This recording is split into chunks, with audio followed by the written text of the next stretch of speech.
Welcome to our channel. నేను ప్రియాంకారావు. తెలంగాణలో municipality అలానే కార్పొరేషన్ ఎలక్షన్స్ జరిగాయి. వీటి రిజల్ట్ చూసిన తర్వాత అందరూ ఆశ్చర్యపోయారు. రేవంత్ మార్క్ని చూపించారు అని చెప్పేసి.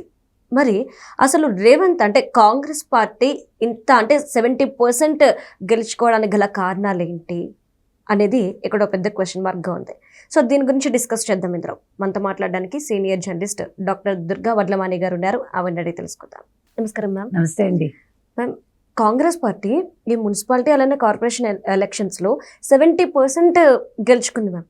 అంటే ఇది చూసిన తర్వాత అందరికీ ఒక క్వశ్చన్ మార్క్ రేజ్ అయింది. ఎలా గెలుచుకుంది, గెలవడానికి కారణాలు ఏంటి అనేది. సో మీరేమంటారు? ఇది క్రెడిట్ మొత్తం రేవంత్ రెడ్డికి వెళ్తుంది. అంటే రేవంత్ రెడ్డితో పాటు మంత్రులు కూడా పనిచేశారు. ఉప ముఖ్యమంత్రి భట్టి గారు కూడా పనిచేశారు. అంటే ఎందుకు చెప్తున్నానంటే వీళ్ళు ఏకతాటి మీద వెళ్ళారు. మీకు కాంగ్రెస్లో సాధారణంగా వాళ్ళకి ఏకత్వం ఉండదు. అవును, ఎవరి దారి వాళ్ళదే. అవును, సీనియర్స్ అందరూ ఎవరికి వాళ్ళే సీఎంస్ ఒకప్పుడు. అంటే ఆ భావన ఉంటుంది.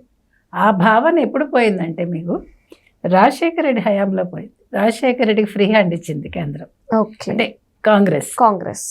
అదేవిధంగా రేవంత్ రెడ్డి కూడా రేవంత్ రెడ్డి ఏంటిలే ఏం గెలుస్తాడు అనుకున్నారు. ఆయన సీఎం అవుతారంటే నవ్వారు కదా. అవును మ్యామ్.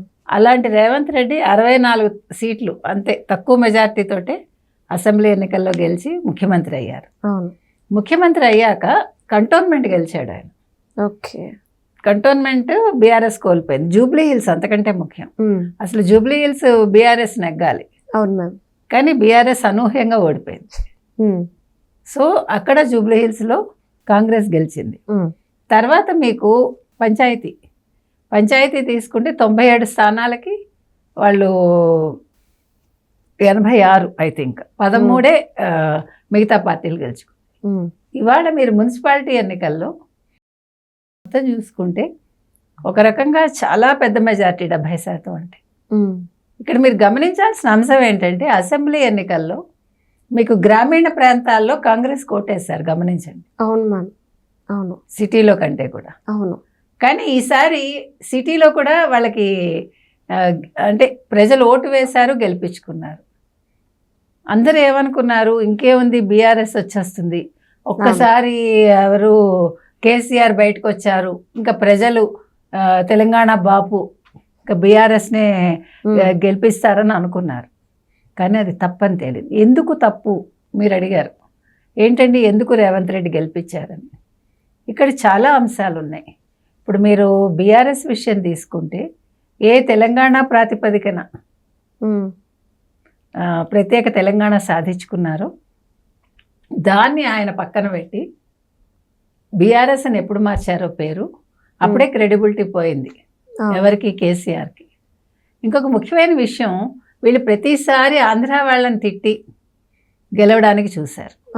అది కూడా ప్రజలు వినడం మానేశారు. ఇవాళ మీరు చూసుకుంటే ఎవరు రేవంత్ రెడ్డి వచ్చాక ఆయన తెలంగాణ నినాదం చేయట్లేదు. అవును, ఆయన అభివృద్ధి నినాదం చేస్తున్నారు. అవును.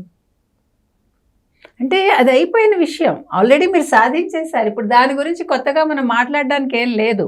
తెలంగాణ రాష్ట్రం ఏర్పడ్డాక మళ్ళా తెలంగాణ అని చెప్పాల్సిన పనే ఉంది.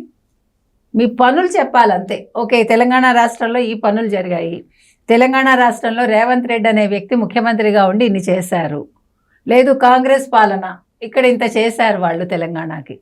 That's what important. ఇప్పుడు బీఆర్ఎస్ లేకపోతే టీఆర్ఎస్ అంతకుముందు ఒక్క కేసీఆరే కాదు కదా టీఆర్ఎస్ అంటే. టీఆర్ఎస్ అంటే మీకు ఒక్క ఎవరు కేటీఆర్ కాదు కదా. టీఆర్ఎస్ అంటే ఒక కవిత కాదు. టీఆర్ఎస్ అంటే ఒక హరీష్ రావు కాదు, ఒక సంతోష్ కుమార్ కాదు. 5 వ్యక్తులు ఒక పార్టీ కాదు. తెలంగాణ గుండె చప్పుడు ఉండాలి అక్కడ. ఆ గుండె చప్పుడు మిస్ అయింది. అంటే ఇప్పుడు కేసీఆర్ గారు, కేటీఆర్ గారు ఒక సర్వే నిర్వహించారంట. రేవంత్ రెడ్డి ఎలా గెలిచాడు, ఎందుకు గెలిచాడు అని.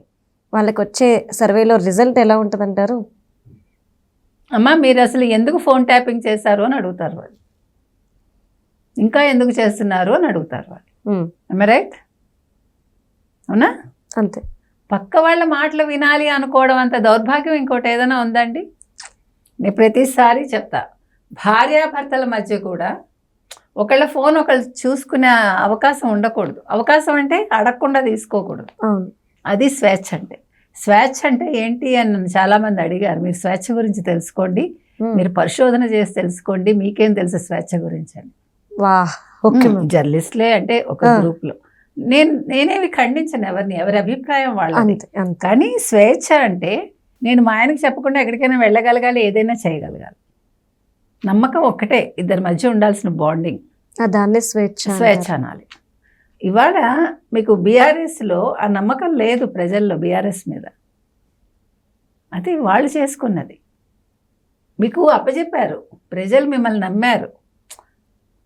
అది యాక్చువల్గా విద్యార్థుల చేతుల్లోకి వెళ్ళాకే ఉద్యమం బలపడి ఒక రాష్ట్రం వచ్చింది. కానీ ఆ క్రెడిట్ అంతా కూడా కేసీఆర్ తీసుకున్నారు. తప్పులేదు తీసుకున్నందుకు, ఎవడు కూడా దాని గురించి బాధపడలా. కానీ దాన్ని కుటుంబ పాలనగా చేశాక ప్రజలు దాన్ని అంగీకరించలా. మీకు అర్థమైందా? ఇవాళ ఓడిపోవటానికి కారణం ఏంటంటే ఇంకా వాళ్ళ అహంకారం చూసి, ఇంకా వీళ్ళలో మార్పు రాలేదు, ఇంకా వీళ్ళు మారరు. ఇప్పుడు ప్రజల గురించి ఎవడు ఆలోచించట్లా. ఇప్పుడు మీరు అపోజిషన్లో ఉండి చేయాల్సిన పని ఏంటి? మొట్టమొదటి అసెంబ్లీకి రావాలి. అది రాదు, జరగదు. కేసీఆర్ 2 ఏళ్ళుగా ఎక్కడున్నారు? ఫామ్ హౌస్లో ఉన్నారు. అంటే నేను అనేది ఏంటంటే, మరి మీరు నాయకులని ఎలా తెలుస్తుంది? ఇంకా ప్రజల్లోనే ఉన్నారు అనేది కూడా ఎలా తెలుస్తుంది? ఇప్పుడు మీరు ఇంత సంపాదన ఎలా చేశారు అంటే, నేను పంట పండించాను. మరి మనము పండిస్తాం పంట, మనకెందుకు కోట్లు రావట్లేదు? కౌలు రైతులందరూ చేసేది అదే కదా మేడం. అదే కదా, ఎంత వస్తుంది వాళ్ళకి? పోనీ కోట్లలో ఉండాలి కదా. వాళ్ళు కూడా బోల్డ్ ఫామ్ హౌస్లు కట్టుకుని అందులో పడుకోవాలిగా. మరి ఎందుకు కుదరట్లేదు? అంటే నేను అనేది, మీకు ఒక రాష్ట్రాన్ని మీరు సాధించారు, ముఖ్యమంత్రిని చేశారు, మిమ్మల్ని చేశాక మీరు ప్రూవ్ చేసుకోవాలి. ఎంతసేపు ఇంకా ఆంధ్ర వాళ్ళని తిడతాను, వాళ్ళ మీద బతుకుతాను, తెలంగాణ అనే పదం వాడతాను, దాని మీద బతుకుతాను, ఇది కాదు కదండి. నేను ప్రజలకి ఇవి చేశాను, ఖచ్చితంగా చేస్తా, చూసుకోండి లెక్కలు, ఇగో ఇది చేస్తా. ఇవాళ రేవంత్ రెడ్డి అది చెప్తున్నారు. వాళ్ళు రేవంత్ రెడ్డి గెలుపుకు కారణం ఏంటంటే ప్రజలు నమ్మారు.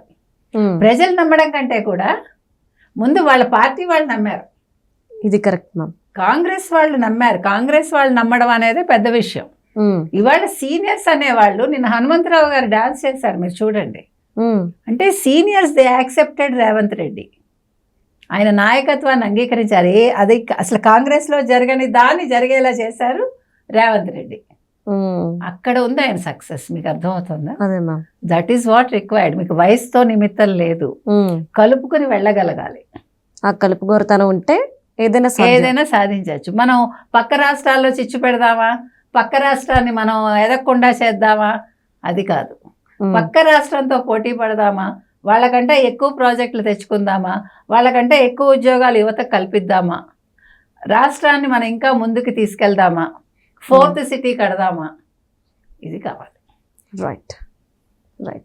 Thank you so much. Thank you.